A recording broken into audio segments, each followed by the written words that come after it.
هل ينتصر سوستارا في مواجهة خصمين عنيدين أولمبيك أسفي والتحكيم؟ اشتركوا في القناة ولا تنسوا الإعجاب. يتبارى اتحاد الجزائر ضد نادي أولمبيك أسفي على ملعب المسيرة الخضراء في المغرب في إطار إياب نصف النهائي من كأس الكونفدرالية الإفريقية 2026.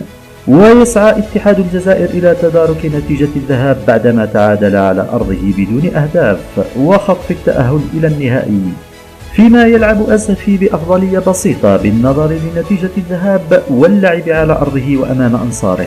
ويعد عامل التحكيم هاجسا حقيقيا لاتحاد الجزائر وقد عانى منه كثيرا في مباراة الذهاب.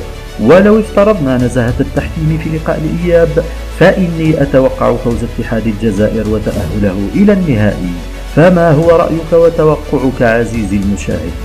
وتلعب المباراة يوم الأحد 19 أبريل 2026 وتنطلق على الساعة 8 مساء بتوقيت الجزائر وتونس والمغرب، والساعة 9 بتوقيت مصر والسودان، والساعة 10 بتوقيت السعودية والعراق، وتنقل على قنوات BeIN Sports. تابعونا للمزيد.